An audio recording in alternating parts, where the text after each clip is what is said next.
quand on est le 23 juillet 2017 à 18h30 que tu es obligé de boire un thé pour te réchauffer et d'allumer tes lumières. Tout va bien. Vive l'été à Paris. Bonjour à tous, on se retrouve aujourd'hui pour une nouvelle vidéo. Ce sera un point lecture. Tout d'abord, je vais vous parler d'une lecture que j'ai lue en partenariat avec NetGalley. Il s'agit de Justice soit-elle de Marie Vindy. C'est un thriller qui a été inspiré d'une histoire vraie. Donc c'est l'histoire de 17 jeunes filles qui ont été enlevées sur le long d'une autoroute. Et en fait, l'auteur a voulu revenir sur cette histoire, non pas pour essayer de résoudre l'affaire ou quoi que ce soit, mais pour voir le point de vue de cette enquête, notamment du point de vue des familles, en fait, savoir comment... parce qu'on s'intéresse beaucoup à l'enquête, tout ça, mais pas forcément au ressenti des familles. Et donc là, elle a décidé de se pencher plus sur ce côté-là. Elle a... alors les personnages, les noms des personnages comme d'habitude je me rappelle plus, mais il y a son héroïne en fait qui va créer une association afin de pouvoir réouvrir les enquêtes et essayer de les résoudre. Et donc ça va être une histoire de femmes conduite par des femmes pour aider des femmes. Donc voilà, c'est vraiment un roman 100% girl power. J'ai bien aimé. Alors, je m'attendais à autre chose. Je sais pas vraiment expliquer à quoi je m'attendais, mais j'ai été un peu déçue de ce côté-là.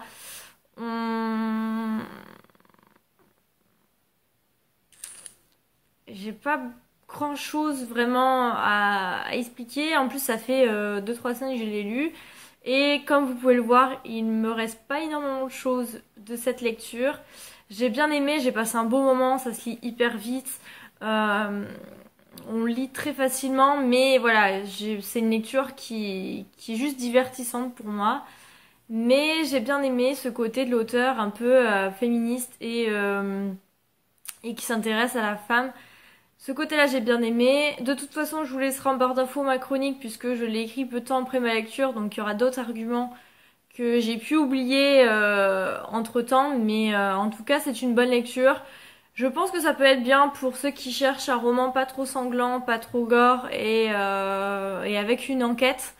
Mais voilà, j'ai moyennement aimé, on va dire, cette lecture qui restera pas dans ma mémoire. Une très très très bonne lecture que j'ai lue en lecture commune avec Sabrina. Il s'agit de L'attentat de Yasmina Khadra chez Pocket. On avait lu La dernière nuit du Rice et on avait toutes les deux beaucoup aimé et j'avais pu rencontrer l'auteur au Saint-Maur en poche et je lui avais pris celui-là parce que le résumé me tentait. C'était le résumé qui me tentait le plus. Et Sabrina l'avait dans sa palle, donc nous avons fait une lecture commune ensemble. Et voilà, c'est une très très bonne lecture. Yasmina Khadra a une plume poétique. Ici, on va retrouver le personnage d'Amin, qui est un médecin à Tel Aviv. Donc, c'est un musulman qui vit auprès de juifs et qui va devoir faire sa place. C'est un grand médecin, un grand chirurgien reconnu à Tel Aviv, donc il a fait sa place. Et jusqu'au jour où en fait il va être appelé aux urgences puisque il vient de se commettre un attentat dans un restaurant à côté et du coup les victimes affluent dans l'hôpital et en tant que chirurgien il va être appelé pour pouvoir opérer les victimes et donc voilà, épuisé au bout de plus de 24 heures il rentre chez lui et au moment de se coucher on l'appelle en disant qu'il faut absolument qu'il revienne en urgence à l'hôpital, donc lui croit que c'est pour opérer des victimes et quand il arrive sur les lieux on va lui apprendre qu'en fait la kamikaze c'était sa femme et le monde va s'écrouler autour de lui. Au début il va pas y croire, après il va y avoir des preuves qui vont faire qu'il va pas pouvoir faire autrement que croire à cette histoire et le monde va s'écrouler. Comment peut-on penser que sa femme va commettre l'irréparable? Donc voilà, il va essayer de comprendre, enfin pas comprendre sa femme puisque voilà, il va pas du tout être là-dedans, mais il va essayer de comprendre ce qui a fait basculer sa femme. Il va retourner en Palestine, il va essayer de repartir sur les origines, dans la famille de sa femme, il va essayer de comprendre ce qui a pu arriver pour que sa femme puisse commettre l'inimaginable en fait, parce que pour lui, il comprend pas comment sa femme qui était si douce, si aimante, si voilà, qui n'avait en aucun cas parlé de terrorisme arrive à là. Donc c'est une lecture qui fait réfléchir, puisque voilà, ça nous dit que on connaît jamais vraiment ses proches et que ça peut arriver à n'importe qui. Ça m'a fait le lien avec ce qui se passe avec les jeunes embrigadés en ce moment en France et ça nous fait beaucoup réfléchir.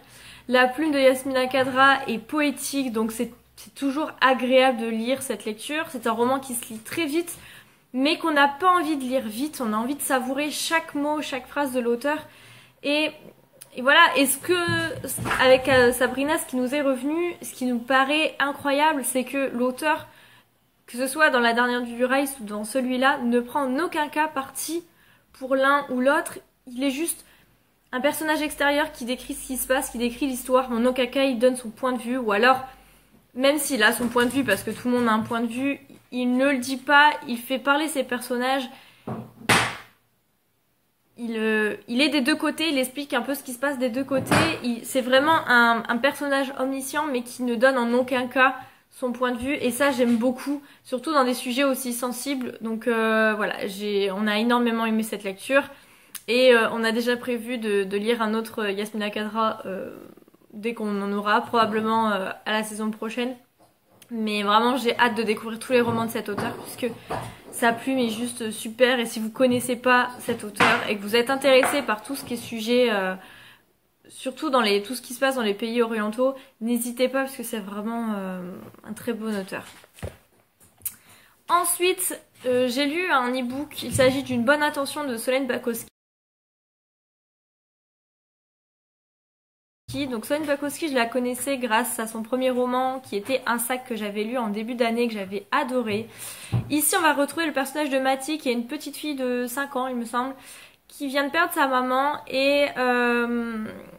et du jour au lendemain, en fait, elle va disparaître avec son père. Son père va être retrouvé dans un accident de voiture, sauf qu'on ne retrouvera pas Mathie. Donc on va suivre l'histoire à travers différents personnages. Donc tout d'abord à travers du point de vue de Mathie. Donc on apprend qu'elle est toujours en vie, puisqu'elle nous parle, elle nous raconte son périple. Et à travers aussi le personnage de sa grand-mère, puisque c'est elle qui va lancer l'alerte comme quoi Mathie a disparu. Et à travers le personnage de Rémi, qui est un jeune autiste à qui la vie n'a toujours pas souri et qui va découvrir les lettres que Mathie envoie à sa mère puisqu'il travaille à la poste, qu'il va intercepter les lettres de Mathie, et on va ainsi voir au fur et à mesure les deux histoires s'entremêler.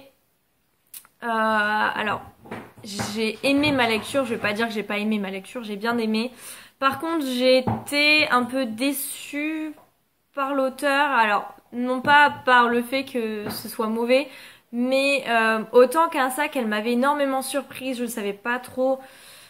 Voilà, on savait ce qu'il y avait dans le sac, mais il y avait plein de choses qui m'intriguaient, qui étaient très intéressantes. Ici, j'ai trouvé qu'elle nous laissait trop d'indices, alors je sais pas si c'est volontaire ou pas, mais du coup j'ai trouvé moins d'intérêt à l'histoire puisque je voyais très bien où elle voulait en venir. Et voilà, j'étais un peu déçue de ma lecture.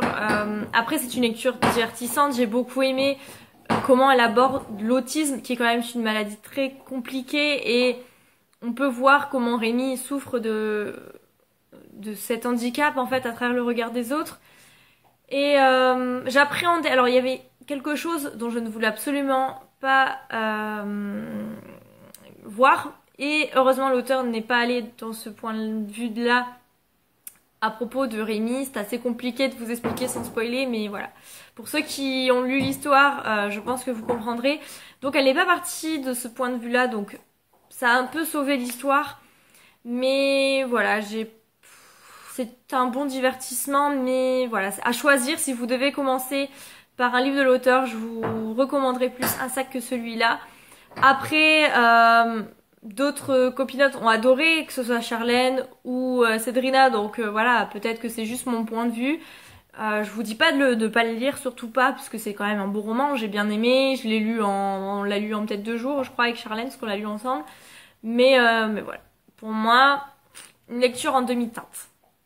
Ensuite, pour finir, j'ai lu donc Évadée de Daesh de Sarah avec Célia Mercier. Célia Mercier est une journaliste reporter qui notamment travaille en Irak. Et elle a été interviewée, Sarah, qui est une jeune fille qui, bien sûr, le prénom a été changé pour l'anonymat, mais qui a été kidnappée avec plusieurs femmes de son village du nord de l'Irak par les hommes de Daesh. Et elle va nous raconter l'horreur qu'elle a vécue, comment elle s'est échappée. Et bah voilà, en fait, ce que j'ai aimé, c'est qu'on va pas seulement suivre le fait qu'elle a été enlevée, le fait qu'elle a été retrouvée et l'entre-deux, c'est qu'on va suivre l'évolution déjà depuis qu'elle est née, dans quel contexte elle est née, l'histoire de sa famille, comment elle évolue. Donc ça nous permet de comprendre déjà, de connaître un peu l'histoire de ces villages reculés d'Irak et de nous attacher aussi aux personnages. Je pense que au début, on apprend comment elle vit avec ses frères et sœurs, sa famille, et en fait on va s'attacher à cette famille jusqu'au jour où les hommes de Daesh vont arriver, vont détruire complètement le village, ils vont kidnapper toutes les femmes et les enfants, ils vont leur faire des choses atroces. Et donc voilà, j'ai beaucoup aimé, enfin c'est triste de dire j'ai beaucoup aimé, mais ça m'a énormément intéressée. Je trouve que certaines tortures, certaines façons de faire employées par ces hommes me rappelle l'histoire qu'on a vécue, enfin que nos anciens ont vécu pendant les deux premières guerres mondiales, et j'ai trouvé ça horrible de dire que l'histoire se reproduit. Alors c'est d'autres façons de faire puisque voilà, on a d'autres, l'industrie a évolué, les moyens de communication ont évolué, mais au final c'est un peu les mêmes procédés et les mêmes souffrances qu'ont les victimes. Donc voilà, J'étais touchée par ça. Après, j'ai bien aimé le fait que on ait une vision extérieure, enfin plutôt intérieure, de ce qui se passe par rapport à ce qu'on apprend des médias, puisque voilà, les médias nous disent ce qu'ils veulent nous donner, mais on ne sait pas vraiment tout. Et voilà, je l'aurais pas acheté, c'est parce que là je l'ai eu offert à sa mort. Mais c'est une lecture très intéressante si vous voulez vraiment savoir ce qu'il y a derrière. Alors c'est pas du tout à faire tirer les larmes, puisque bon voilà, c'est une histoire triste.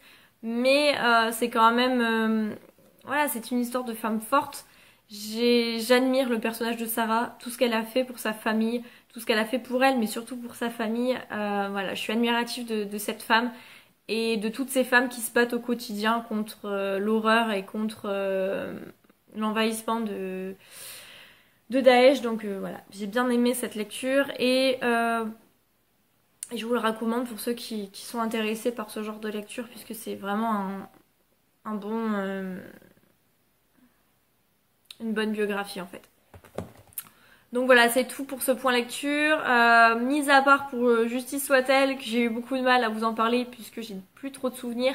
Sinon, ça a été des bonnes lectures. Alors les 2 papiers ont été des très bonnes lectures, les 2 e-books des bons divertissements mais sans plus. N'hésitez pas à commenter si vous avez lu l'un de ces livres, si vous voulez rajouter des choses auxquelles je n'aurais pas pensé ou qui diffèrent de mon avis, n'hésitez pas.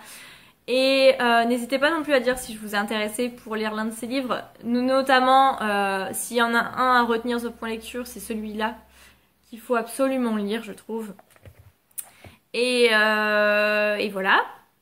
En attendant, je vous souhaite de belles lectures. Ciao!